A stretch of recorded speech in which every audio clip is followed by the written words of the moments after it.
부처님이 주신 휴식처, 부처님이 주신 안락처, 붓다 테라피 효산입니다. 반갑습니다. 앞으로 여러분들과 함께 붓다 테라피에서는 태어나면 인연이 다해 반드시 죽는다는 이야기를 좀 나눌 것입니다. 슬픈가요? 그리고 붓다 테라피에서는 젊음이 있다 하더라도 인연이 다하면 반드시 늙음으로 간다는 이야기를 나눌 것입니다.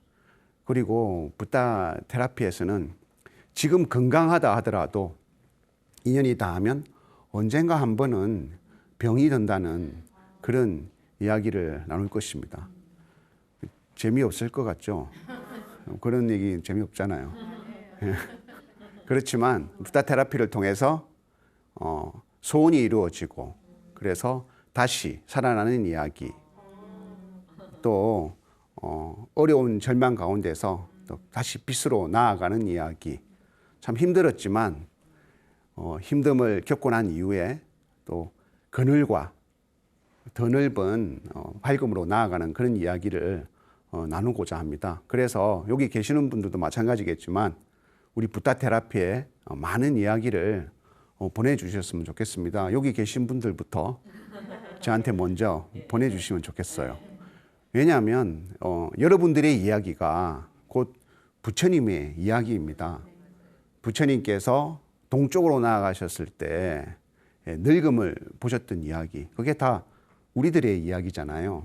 그리고 또 부처님께서 서쪽으로 갔었을 때 죽음을 보았던 이야기도 다 우리가 언젠가는 겪어야 할 그런 이야기입니다. 그런 사소한 이야기들은 다 우리 부처님의 법문이고 또 부처님이 말씀하신 법이라고 생각합니다. 제가 경산 삼성사에 있었을 때도 아주 사소한 이야기가 있었습니다. 경산 삼성사의 원두막 정자에 가면 풍경이 정말 아름답습니다.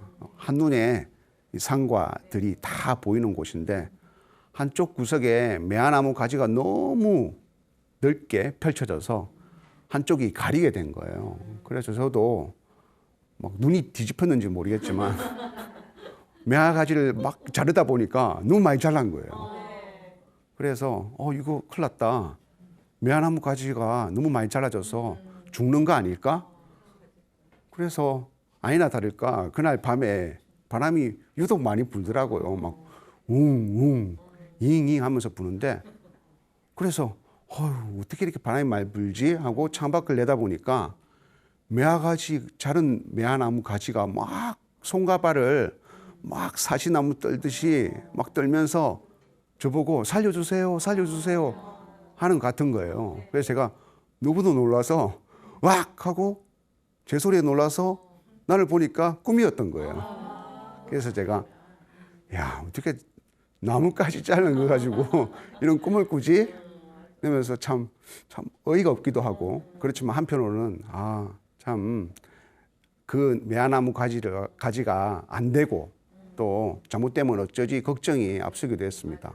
그래서 정월에는 또 나가가지고 얘가 겨울눈을 달고 있나 또 이렇게 걱정되어서 한번 보기도 하고 또 2월에는 꽃눈이 움트고 있나 또 나가서 보기도 하고 하도 걱정이 되어서 우리 신도님들께 저 매화나무 가지가 살까요? 하고 물어봤는데 스님 걱정 마세요. 살 거예요. 얘기를 하더라고요. 그래서 아니나 다를까 3월달이 되니까 다른 앞들에 있는 매화 꽃들은 다 피어나서 벌들이 막 붕붕거리면서 막 드론처럼 붕붕붕 막 거리는 거예요. 그런데 이 매화나무 가지에는 꽃이 안 열리는 거예요.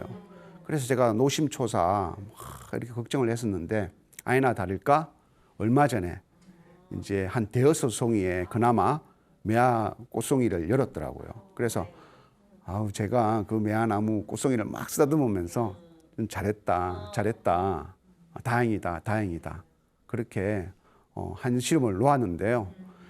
그러면서 저는 그런 사소한 일에서 한 가지를 느꼈습니다. 아무리 작은 생명이라 할지라도 내가 의도를 가지고 상처를 주거나 또는 생명을 이렇게 해치는 일은 반드시 마음의 가보를 받는다는 그런 부처님의 법을 스스로 느꼈거든요.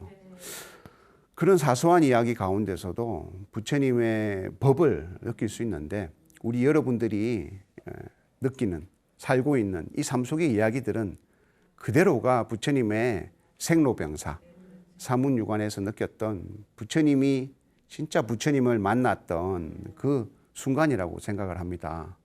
그래서 부타 테라피에서는 여러분들의 이야기가 약재로 쓰일 거예요. 여러분들이 고통스러워하고 여러분들이 힘들었던 것들은 다른 분들도 다 똑같이 힘들고 어려웠던 똑같은 일들이거든요. 그래서 그 이야기들을 모아서 치유를 하고 또 많은 사람들에게 약이 되는 그런 이야기를 나누어 볼까 합니다.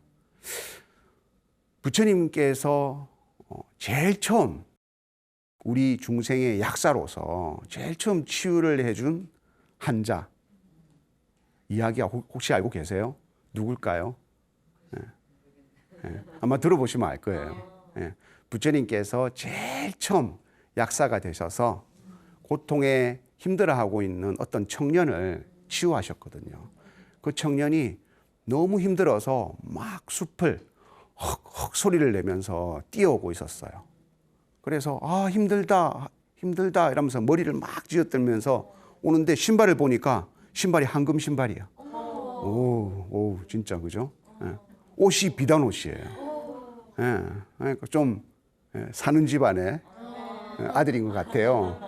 그래서 힘들다 이렇게 뛰어오는데 숲속 저편에서 아주 근엄하면서도 인자하신 목소리가 들리는 거예요. 젊은이여 이곳으로 오게나. 이곳은 괴로움이 없다네. 젊은이여 이곳으로 오게나. 이곳은 비참함도 없다네. 어떻게 내 마음을 저렇게 잘 알고 나를 들여다보는 것처럼 저런 말씀을 하지 않고 오히려 두려운 마음에 뒷걸음질 치려고 하는데 다시 또 목소리가 들려오는 거예요. 젊은이 무엇이 그렇게 괴롭고 힘든가라고 다시 되물었습니다. 그래서 조심스럽게 나아가서 숲을 헤치고 바라보니 부처님께서 풀숲 위에 고요히 앉으셔서 인자하신 얼굴로 바라보고 계셨습니다. 이 청년은 자기도 모르게 그렇게 부처님께 나아가서 인사를 드리고 절을 하면서 부처님께 여쭈었습니다. 부처님, 저는 야사라고 합니다. 이제 아시겠죠? 저는 야사라고 합니다. 저는 정말 많은 사람들이 저를 부러워합니다. 저는 봄, 여름, 가을 별장이 있어가지고 이번에는 여름 별장에서 파티를 열었습니다. 파리를 열었습니다. 파티를 열었습니다. 부유한 아버지를 만나서 제가 하는 일이라고는 매일매일 아름다운 여인을 누구를 초청할까? 그리고 신분이 고귀한 사람을 누구를 초청할까? 그리고 어떤 산에 진미의 음식을 차리고 어떻게 행복하고 재밌게 놀까? 이게 내가 걱정하는 유일한 고민이라는 겁니다. 참 고민인지는 모르겠어요. 그죠? 그래서 그런데 어젯밤이었습니다. 어젯밤에 자기도 모르게 일찍 술을 마시고 취해서 남보다 일찍 잠을 들었는데 목이 너무도 말라서 밤에 깨어나 보니 주위는 어둑어둑하고 달빛이 파티장을 환하게 비추고 있는데 그 모습을 보고 깜짝 놀란 거예요. 소스라치게. 그렇게 아름다웠던 여인들, 몸에서 향기로운 냄새가 나고 그리고 고귀한 신분, 많이 배운 고관 대작의 자녀들이 입에서 입을 벌리고 막 침을 흘리기도 하고 막 입에서 백태가 끼어가지고 막 고약한 냄새가 나고 몸은 함부로 널브러져서 너무나 추악스러웠다고 그 부처님 경전에 적혀 있었거든요. 그래서 저는 너무도 충격을 받아서 이렇게 괴롭다 하면서 숲을 뛰어다니고 있습니다 라고 말을 하는 거예요. 근데 저는 출가하기 전 이 부처님의 일대기를 읽으면서 이 부분을 읽었을 때 전혀 공감이 가지 않았어요. 굳이 이름을 붙이자면 황금 숟가락에 뭐 배부른 고민, 뭐 이 정도로 생각을 했었어요. 노랑 신문에 이렇게 날 줄 모릅니다. 모 대기업의 외동아들 A씨는 봄, 여름, 가을, 겨울 별장 가운데서 여름 별장에서 술을 먹고 일찍 취해 저녁에 일어나 보니 입에서 고약한 냄새가 나고 몸이 흐트러진 아름다운 여인과 고관 대작의 자녀들을 보고 아, 괴롭다, 괴롭다 하며 서울 밤거리를 헤매며 뛰어다녔다. 이런 기사가 나온다면 여러분들이 아, 정말 고통스러웠겠다라고 생각하시겠습니까? 그렇죠. 배부른 고민이라고 생각하시겠죠. 그런데 야사는 그러지 않았나 봐요. 아름답고 정말 신분이 귀하다고 했던 사람들이 입을 벌리고 잠을 자고 있고 그 추악한 모습을 보고 너무 충격을 받은 거예요. 아니, 이것이 본 모습인가? 이것이 내가 알고 있었던 저 아름다움의 본 모습인가? 내가 잘못 알았던 거 아닐까? 하고 충격을 받은 거죠. 그래서 막 그렇게 뛰어다닌 겁니다. 그래서 부처님께서 야사에게 이렇게 법문해 주십니다. 야사요, 아름다움이라는 것은 인연이 닿으면 반드시 사라지는 것이라네.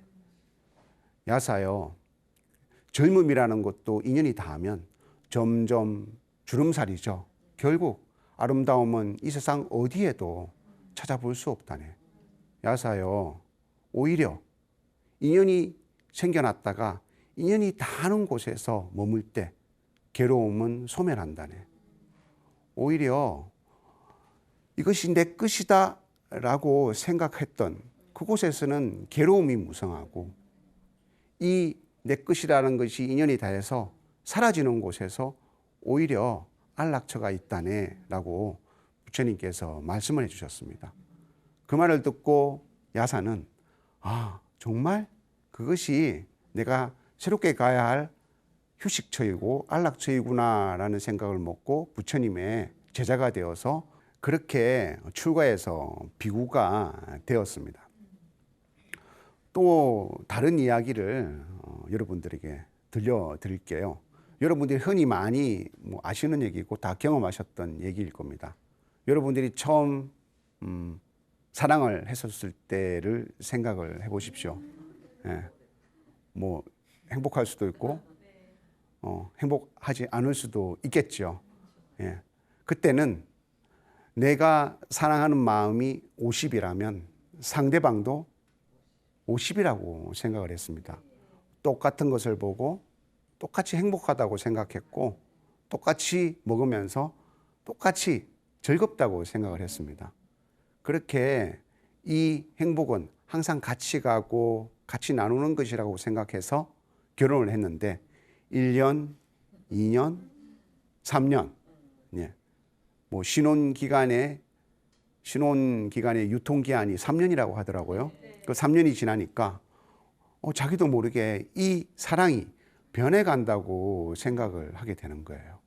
나는 우리 가정을 위해서 당신을 위해서 99가지를 헌신을 하는데 당신은 겨우 한 가지만 나에게 헌신하는 것 같다. 이런 생각이 문득 들기 시작하는 거죠. 그래서 집으로 돌아오면 TV를 보기 바쁘고 서로 핸드폰을 보기 바쁘고 서로의 사랑을 공감하고 나눌 시간이 점점 부족해지는 거예요. 그래서 어느 날 점점 더 원망스러운 마음, 미워하는 마음이 점점 더 생겨나다가 나도 모르게 마치 하얗게 불이 붙은 것처럼 상처 주는 말을 서로 하게 된 거죠.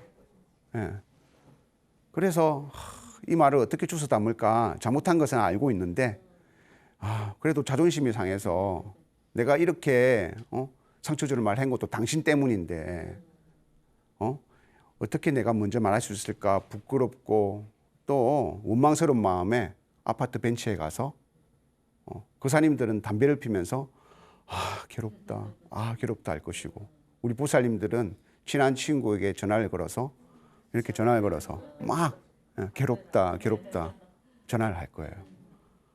이 모습이 야사의 모습과 닮아 있지 않습니까? 그죠? 우리가 야사의 고통이 고통이 아니라고 하지만 사실은 정말 우리가 겪는 고통과 하나도 다를 바가 없는 겁니다. 부처님께서는 높고 낮음을 구별하시지 않으십니다. 부처님께서는 많고 적음을 분별하시지 않으십니다. 99가지를 잘못했다 하더라도 그 100가지의 잘못이 이루어진 것은 겨우 나의 그 한 가지, 그 잘못이 인연이 되어서 만들어진 거거든요. 그래서 당신이 99가지를 잘못했기 때문에 다 당신 탓이야 라고 말할 때 괴로움이 일어나는 것입니다. 그래서 그럴 때는 내 탓이요, 내 탓이요 하고 가슴을 막 치는 것이 아니라 어떻게 해야 하냐면 이것은 나의 인연이구나. 이것이 나의 인연이구나. 너와 내가 인연이 되어서 만들어진 것이구나.